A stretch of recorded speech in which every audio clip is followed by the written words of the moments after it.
pedido de Jesus que seria impossível de cumprir.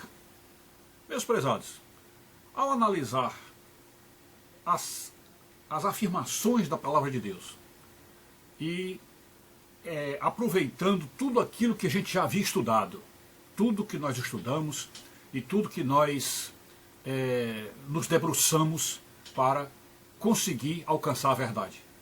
Acho que nesse trabalho acabamos, vamos dizer assim, descobrindo uma coisa que pode cair dentro dessa questão de algo impossível que Jesus nos pediu. E este algo está dentro daquela frase, ou daquele momento, daquela parábola, aquela declaração de Jesus, quando os apóstolos para ele chegaram e vendo o problema da convivência entre os maus e os bons, e aí nessa parábola, nessa situação, Jesus chamou os maus de trigo, aliás, de joio, e chama os bons de trigo. Então, nessa situação, quando os apóstolos disseram, você quer que nós os eliminemos logo o mal, o joio seja logo eliminado? Aí Jesus chega e diz, não, importa que o joio e o trigo convivam juntos até a consumação do século. Importa que o joio e o trigo convivam juntos até a confirmação do século, a consumação do século. Pois bem, então aí está algo que, do ponto de vista prático, é praticamente impossível. Não há o que se declarar. E por que dizemos isso? Porque a convivência do bem com o mal, inúmeras outras passagens da Bíblia mostram que realmente há uma impossibilidade dessa convivência. Tanto é que o próprio Deus separou os dois, deixando os maus fora do céu, eles foram expulsos do céu. Vocês se lembram lá na batalha entre os anjos, que quando os anjos maus se rebelaram, Deus os expulsou e preparou o lugar para eles, que o próprio Jesus diz que é um lugar preparado para o diabo e seus anjos. Porque é impossível deixar os maus convivendo com os bons. Ok? Então ali nasceu a figura do inferno. A partir do mal nascido do coração de Satanás, foi criado um ambiente para separar bons e maus. E Jesus tanto sabe disso, que deixou os dois juntos para separá-los na consumação do século. Isto é, o juízo final vai fazer a separação que na terra nós temos que sofrer até o fim do mundo. Então a separação entre o bem e o mal é uma questão indiscutível. O mal não pode conviver com o bem. A própria pátria celestial é um local onde só entra o bem. Só santos podem entrar no reino dos céus. Então há uma separação bem na cara, na entrada do céu, de que ali o mal não pode entrar. Então a separação está no plano de Deus. Então por que então dizemos que a convivência entre o joio e o trigo é impossível? Por quê? Bom, em tese, e no fundo, na prática, ela é impossível. Por quê? Porque o bem, ele tem uma obrigação dada pelo próprio Deus de denunciar o mal. O bem não pode se calar. O bem não pode ser omisso. Ele tem que falar. Então, nesta obrigação dada por Deus, que é denunciar o mal, aí, neste caso, o cristão tem que ter uma série de estratégias, uma série de maneiras, uma coisa difícil, que é você encontrar um meio que fica entre a verdade e a delicadeza, entre o polimento e a acusação, para que você consiga comunicar a alguém que a pessoa está errada. Já que a convivência entre o bem e o mal, para você comunicar que a pessoa tem o mal, você precisa ter uma série de estratégias para conseguir levar isso para as pessoas. E nem sempre nós conseguimos ter essas estratégias. Nem sempre. Vocês observaram, vocês leram na Bíblia, que há momentos em que o próprio Jesus teve dificuldade em convencer as pessoas de que aquilo ali é errado, é o mal. Vocês se lembram do episódio lá no templo, onde ele teve que usar um chicote? Ou seja, ele perdeu a palavra. Perdeu a palavra, porque quando você parte para a violência, quando você parte para o chicote, quando você parte para a palmada, quando você parte para a pancada, é porque você perdeu a palavra. Você não tem como você levar para os outros. Então chega um momento em que o mal não quer ouvir a verdade de jeito nenhum, e aí você tem que entrar na violência. Compreende? Então este é um exemplo dado pelo próprio Deus. E o apóstolo São Paulo fala que essa situação ficará ainda mais agudizada, ficará ainda mais forte, mais terrível, quanto mais passar o tempo. Vocês se lembram que São Paulo diz que chegará um tempo, depois vamos deixar aí o texto para vocês verem, chegará um tempo em que os homens se recusarão a dar ouvidos à verdade, como se sentissem comichões nos ouvidos. Então chegará um tempo em que se recusarão a dar ouvidos à verdade. Então numa situação dessa, em que você tem a obrigação de levar a verdade, porque o próprio Paulo diz que nós precisamos denunciar as obras das trevas, precisamos reprovar as obras das trevas. Então como é que nessa situação você pode conviver bem na sociedade, sobretudo uma sociedade cheia de imundos, de hipócritas, de canalhas, todo tipo de corrupto, de gente que não presta, de imorais? Como é que você numa sociedade você convive? Só tem duas hipóteses. Ou você se isola, você passa a ter uma vida de ermitão, para não conversar com ninguém, e aí foge da recomendação bíblica, que é denunciar. Você foge, Jesus não mandou você fugir, né? Não mandou você fugir, então você foge do que Jesus pediu, ou então você, se não fugir, você tem que estar dentro do conflito. E estando dentro do conflito, você sabe que irá receber bordoadas e ganhará inimizades, ganhará inimigos. E as bordoadas serão cada vez piores, que poderão chegar mesmo até uma ameaça à sua vida. Então você é obrigado a denunciar o mal, falar a verdade, custe o que custar. Tem até um verso lá de um santo lá da Idade Média, onde ele diz, né? Diga-se a verdade na terra, embora desabe o céu. Né? Diga-se a verdade na terra, embora desabe o céu. Então você é obrigado a falar, é obrigado a dizer a verdade. E quando diz, a pessoa que tem comichão nos ouvidos, porque se recusa a dar ouvidos à verdade, a pessoa então fica seu inimigo, vira inimigo. E aí há brigas, há conflitos, há todo tipo de indisposições, hostilidades. Né? E aí, no final das contas, se não houver uma conversão do mal, do pecador, as suas amizades vão desaparecendo, daqui a pouco você vai se isolando e acaba ficando sozinho. Isso não tem a menor dúvida que é assim. Então, neste ponto é que perguntamos, existe alguma coisa impossível que Jesus nos pediu? Podemos dizer que teoricamente sim.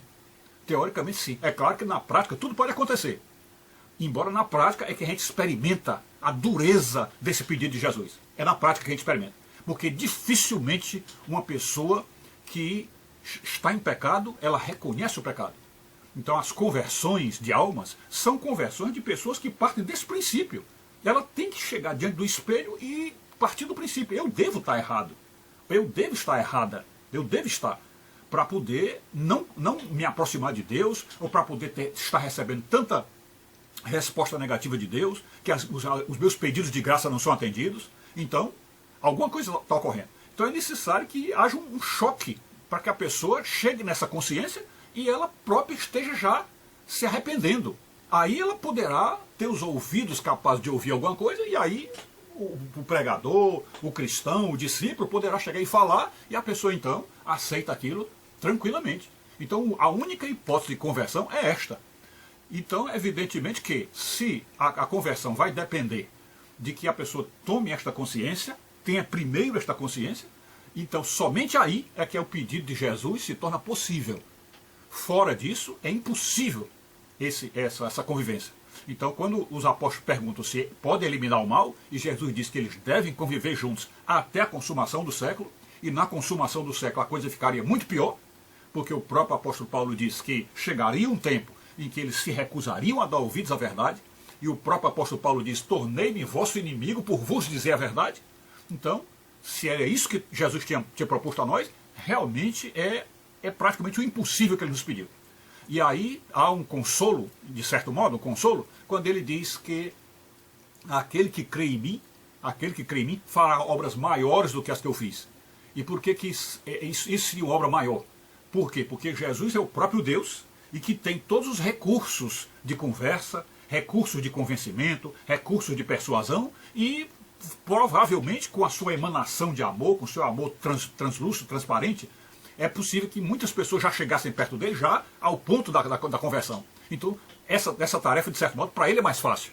Aí quando ele diz que, para nós, isso aí é praticamente impossível, quando ele diz, fareis obras maiores do que as que eu faço, é porque ele sabe que nós não temos os recursos dele, nós não temos os poderes de persuasão dele, não temos o conhecimento dele, enfim, essas coisas que facilitam a convivência. Então, para quem estiver convivendo no meio humano, e que não é Deus, como nós, somos pobres pecadores, e conseguimos converter as pessoas, quem fizer isso está operando a obra maior que é de Cristo. A obra maior que é de Cristo é um verdadeiro milagre. As conversões, de um modo geral, são milagres. Aliás, toda conversão é um milagre. Porque é preciso que o pecador se convença de que está errado. E tem ainda a grandíssima dificuldade, que é a pessoa que está em pecado, é a tendência, que é o demônio que faz com que a pessoa fique olhando o pecado do outro, e não o seu. Então, como ela tem os olhos abertos, ou seja, a acuidade visual fica maior para ver o pecado alheio, então quando alguém enviado por Jesus, um consagrado por Jesus, que vai chegar na vida de alguém para apontar um pecado, os olhos desse alguém estão mais visualizando o pecado de quem chegou, o pecado de quem foi lá pregar. Então a pessoa tem um outro motivo, ou um motivo, vamos dizer assim, sabotador, um motivo, vamos dizer, sacana, de não aceitar a denúncia do pecado, a acusação de pecado, com base no fato de que o outro também tem pecado. Então isso é um jogo completamente, vamos dizer assim, sacana, da parte do demônio, que é aquela coisa de a pessoa sempre joga um erro como desculpa do outro. Isto é você dar uma desculpa de erro de quem está falando para evitar sair do próprio erro. Então, se as pessoas, nesse momento, que recebem a repreensão, que recebem a acusação, as pessoas tivessem justiça dentro de si, perceberiam que, se eu estou errado, então essa pessoa veio me falar do meu erro, então eu devo aceitar aquilo sem dúvida nenhuma, mesmo que quem esteja falando comigo esteja errado também. Mesmo que quem esteja falando. Porque não existe ninguém perfeito. Então, se eu, sabendo que não existe ninguém perfeito, eu for esperar que um ser perfeito desça do céu para falar do meu pecado, se eu for esperar que um anjo de Deus desça para falar do meu pecado, eu não vou me converter nunca. Eu não vou melhorar nunca. Né? Então, Deus, quando colocou o joio e o trigo, é para que os pecadores ajudem os pecadores. São pecadores ajudando pecadores. Então, se você está em pecado e alguém chega para falar do seu pecado, você tentando lhe ajudar, porque quem denuncia o pecado em você, quem lhe acusa, está tentando lhe ajudar. Então, se a pessoa vem lhe ajudar e você, em vez de olhar para si e ver o pecado que está em si e a ajuda que a pessoa está fazendo, você faz de olhar o pecado do outro e não se converte por causa do pecado do outro, então você vai para o inferno. Não tem saída. Porque Deus não vai mandar um anjo para falar de pecado para você. Deus não vai fazer isso. Então, vejam a situação, como é complicado, e eu, sinceramente, já com esse, vamos dizer, depois dos 60, a gente já está cansado demais, a gente já levou bordoada demais, e a gente tem quase que diariamente que dizer a Deus: Senhor, me tira essa obra, me tira essa missão, não manda que eu faça isso, tira essa responsabilidade de mim, me tira essa incumbência. É uma coisa complicada demais, é uma coisa dolorosa demais, é uma coisa completamente desagradável, é constrangedor você ter que apontar o dedo para alguém que está em pecado. Isso é horrível, horrível, porque quando a gente aponta o dedo para um, tem 3 dedos apontando para nós. Então sempre que a gente está apontando, a gente também está com o nosso pecado envolvido na história. Então é uma coisa realmente altamente sacrificial. Espero que vocês tenham entendido e vejam realmente esse drama, e é um drama particularmente dos cristãos. Isso é um drama dos cristãos. Por quê? Porque as outras religiões pouco se lixam para o pecado das pessoas. E pelo contrário, as outras religiões chegam até a dizer que não há pecado. Não existe pecado. Você se lembra daquela música terrível que diz assim: não existe pecado do lado de baixo do Equador, lembra? Então, para as outras religiões, não existe pecado. Pelo contrário, as religiões dizem assim: não se reprima, não se sinta culpado, não veja culpa em nada. Né? É isso que as religiões dizem. E há algumas religiões até que dizem que é bom o pecado para que a pessoa evolua. É bom que se peque para que se evolua. Então, quer dizer, a religião que tem essa pior de todas as incumbências, essa chatice horrível de ter que apontar o dedo para os outros, é a religião cristã. Isso explica por que os governos, sobretudo, creio eu, os governos de esquerda, são contrários à Bíblia, são contrários ao cristianismo, são contrários à pregação cristã. São governos que não admitem que se aponte erro neles. Não admitem que se aponte erros. Então a Bíblia tem essa triste tarefa, e é por isso que há uma ameaça de destruição da Bíblia, de queimar a Bíblia, de impedir a divulgação da Bíblia, e de impedir até a fabricação, vamos dizer, a edição de Bíblias, porque a Bíblia é aquele foco, é aquela luz no mundo, eliminando as trevas, e as trevas todas se voltando contra ela. Então aí está esse drama da humanidade, e é um drama que Deus colocou, como dizer, de bandeja nas nossas mãos, deixando esse peso nas nossas costas, e sem dúvida é uma cruz que nós temos que carregar.